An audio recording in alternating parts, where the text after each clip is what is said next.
Assalamualaikum warahmatullahi wabarakatuh. Bersyukur kita kepada Allah Subhanahu wa taala. Alhamdulillah.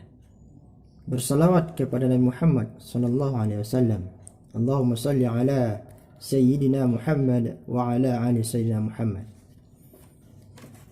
Ananda yang dirahmati Allah Subhanahu wa taala.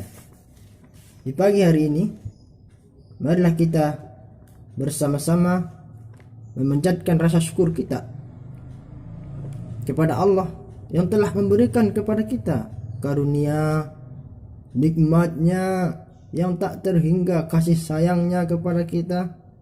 Di pagi hari ini kita masih dapat belajar media, yaitu secara daring. Mudah-mudahan dengan pembelajaran ini memudahkan untuk kita untuk memahami pelajaran-pelajaran yang kita bahas nantinya. Amin ya rabbal alamin. Jangan lupa Anda buka bukunya nanti, kitab Ghayat wa Ta'rif, yaitu ghayat kitab fikih. Fikih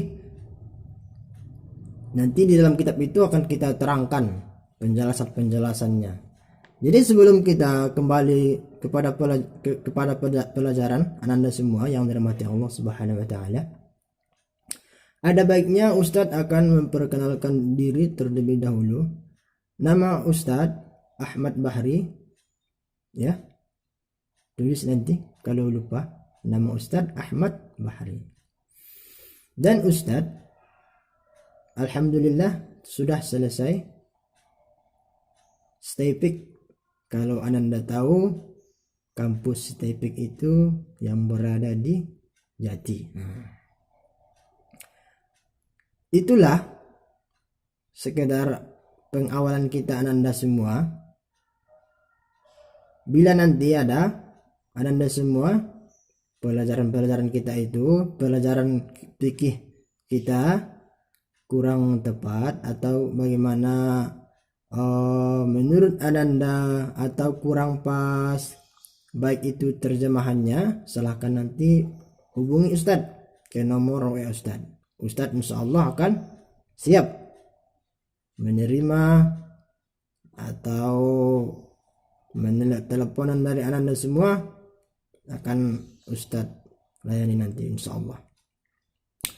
Anda yang dirahmati Allah Subhanahu wa taala, marilah kita awali pembelajaran kita ini dengan berdoa kepada Allah. Rabbi shrah li sadri wa yassir li amri wahlul 'uqdatam min lisani yafqahu qawli. Ini Ananda, doa ini ketika kita ingin belajar, doa kita ingin naik ke panggung, doa kita ingin berbicara dengan orang-orang besar, kita baca doa ini, insyaallah mendapatkan berkah dari Allah Subhanahu wa taala. Rabbi zidni ilma warzuqna fahma birahmatika ya arhamar rahimin. Kalau kita bersama-sama, Rabbi zidna ilma warzuqna fahma birahmatika ya arhamar rahimin. Oke Anda, kita kembali kepada kitab, yaitu kitab Ghayat wa Ta'rif. Silahkan Anda buka dimanapun berada. Nah, ini kita bahas dulu Anda semua yang dirahmati Allah Subhanahu wa taala. Kita buka kitabnya ya, dimanapun kita berada. Kitabut Thaharah, kitab yang menerangkan bersuci. Al-miyahul lati yajuzu biha tatahiru sab'umiyah. Macam-macam air yang boleh bersuci sab'umiyah, 7 macam. Yang pertama, ma'us sama wa ma'ul bahri wa ma'un nahr wa ma'ul bir wa ma'ul ain wa ma'us salji wa ma'ul baradi. Yang pertama itu air hujan atau air langit, yang kedua air laut, yang ketiga air sungai, dan yang keempat air sumur, dan yang kelima air sumber atau air mata air, dan yang keenam air salju, dan yang ketujuh air dingin. Ini semua anak-anak ustaz yang dirahmati Allah Subhanahu wa taala, macam-macam air ini ada 7. Bila ada nanti Ananda pergi ke suatu tempat, pergi ke gunung atau pergi ke mana saja, menemui nama air selain ini, tolong sama-sama kita berbagikan, nggak apa-apa. Oke, jadi yang 7 ini air yang suci. Air yang suci bila ada nanti yang tidak mensucikannya, ada penyebabnya. Jadi air yang 7 ini mulai dari 1 sampai 7 semuanya suci, boleh dipakai. Dan yang menentukan suci atau tidaknya disebabkan ada penyebabnya. Lanjut Anda semua yang dirahmati Allah. Yang di bawah, summal miyahu ala arba'ati aqsamin. Kemudian air itu dibagi menjadi 4 macam. Yang pertama, tahirun mutahhirun ghairu makruhin isti'maluhu wa huwa ma'ul mutlaq. Yang pertama, air disuci dan mensucikan. Bagaimana maksudnya Anda semua? Ini air suci dan dapat mensucikan. Air suci dapat mensucikan. Bagaimana mensucikannya? Boleh kita berwudu. Kalau sudah kita berwudu berarti kita sudah suci. Apalagi boleh kita mengambil istinja, boleh kita mandi, boleh kita pergunakan untuk membasuh makanan, yang namanya untuk mensucikan sesuatu. Boleh kita mensama, itu air yang suci dipakai. Tahirun mutahhirun ghairu makruhin istimaluhu wa huwal ma'u mutlaq. Yang kedua, air yang dipanaskan matahari. Inilah macam air yang kedua, air yang dipanaskan matahari ini. Ini apakah suci? Suci, tapi makruh. Air yang dipanaskan matahari itu makruh kita pakai. Boleh, tapi makruh. Itulah macam air yang kedua. Yang ketiga, air yang suci tapi tidak dapat mensucikan, yaitu air mustakmal dan air yang berubah karena ada campuran. Air yang suci tapi tidak dapat mensucikan, air mustakmal namanya. Kenapa air mustakmal? Karena kurang 2 kullah. Makanya dikatakan air mustakmal. Anda semua, ini yang perlu kita ingat. Kenapa dinamakan air mustakmal? Karena kurang dari 2 kullah. Yang ketiga ini air suci tapi tidak dapat mensucikan. Boleh kita pakai, boleh, tapi tidak boleh kita untuk mensucikan. Yang mensucikan itu ya seperti yang pertama tadi, bisa kita mengambil uduk, tidak boleh, tapi tetap suci. Boleh kita mandi, kalau untuk mensucikan tidak boleh, tapi boleh kita mandi. Boleh beristinja, kalau untuk mensucikan tidak boleh. Anda semua yang dirahmati Allah Subhanahu wa taala. Itulah yang nomor 3. Dan yang keempat, macam air itu adalah air najis. Ini semata-mata sudah bernajis namanya. Air yang bernajis, yang kurang dari 2 kullah, baik yang terkena najis atau tidak, atau mencapai 2 kullah tapi terkena najis. Mencapai 2 kullah tapi terkena najis. Kenapa terkena najis? Karena ada campuran, makanya dia bernajis. Tapi air yang 2 kullah, lebih dari 2 kullah, kalau tidak ada perubahan padanya, baik itu warna, baik itu zatnya, baik itu warnanya dan baunya, tidak ada perubahan, boleh kita pakai. Tapi Anda semua, kalau air sungai, air laut itu tetap air yang suci, walaupun ada perubahan, ada rasanya,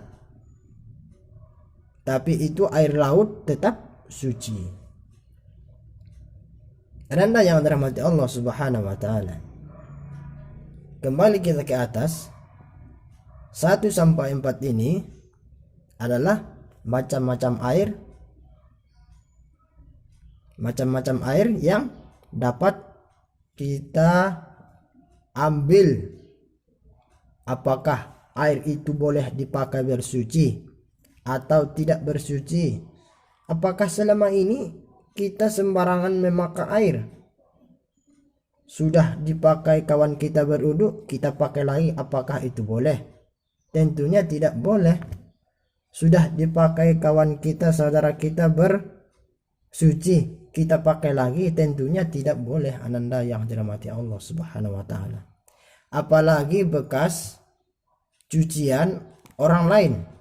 Nah, tidak boleh kita sembarangan memakai air kalau memang kita tidak tahu bagaimana asal usul air ini. Apalagi kita ingin berwudu. Sebab salah satu sahnya sholat itu harus kita bersuci.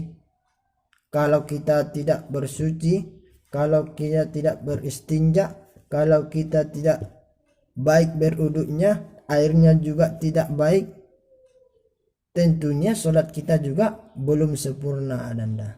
Makanya bersuci ini adalah yang sangat penting bagi kehidupan kita. Begitu juga ibadah kita kepada Allah Subhanahu wa taala. Ananda yang dirahmati Allah Subhanahu wa taala. Mari kita sama-sama berusaha, khususnya anandaku semua dimanapun kita berada, supaya memperhatikan cara-cara, tata cara, langkah-langkah, sunnah-sunnahnya semua tentang berwudu, tentang beristinja, tentang pemakaian air. Nah, Anda semua yang dirahmati Allah Subhanahu wa taala. Maka itulah yang disebutkan di dalam kitab Ghayati wa Taqrib, bahwasanya macam-macam air yang suci itu ada 4. Selanjutnya Anda yang dirahmati Allah Subhanahu wa taala. Wajuludul maitati tatahuru bid-dibaghi illa jildal qalbi wal khinziri wa ma tawaladda minhuma aw min ahadihima wa azmul maitati wa sya'ruha najisun illa adami. Kulit bangkai dapat suci dengan disamak. Nah, kembali ke atas lagi. Kalau kita ingin mensamak, harus air yang suci, tidak boleh air yang bernajis. Nanti samaknya tidak sah, tidak bagus, sama seperti biasa, tetap belum disamak. Tapi kalau untuk menyamak, akan airnya itu suci lagi, mensucikan. Wajuludul maitati tatahiru bid-dibagh. Kalau kita ada itu kulit bangkai itu dapat suci karena disamak, kecuali illa jilda qalbi wal khinzir, anjing dan babi, wa ma tawalada minhuma aw min ahadima, atau yang keluar darinya dan salah satunya. Akan terjadi, bisa jadi Allah Maha Kuasa keluar sesuatu dari binatang yang dua tersebut, maka yang keluar itu tetap bangkai tulangnya. Selanjutnya Ananda, wala yajuzu isti'malu wa la yajuzu istimalu awani zahabi wal fiddati wa yajuzu istimalu ghairihima minal awani. Ini adalah tidak boleh kita memakai perkara-perkara emas dan perak. Larangan tidak boleh memakai untuk bejana pemakaian kita, baik itu berudu, untuk makan atau minum, tidak boleh kita pakai hal-hal yang demikian, emas dan perak.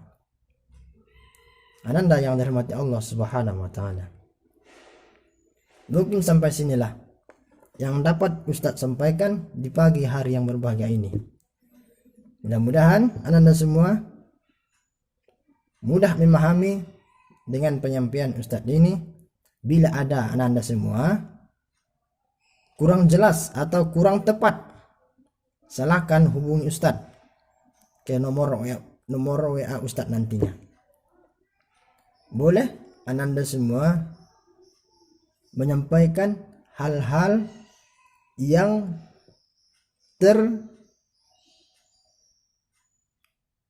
hal-hal yang kurang tepat atau hal-hal yang belum sesuai dengan pelajaran kita, baik itu artinya atau bacaannya kurang pas menurut ananda, tanya Ustadz.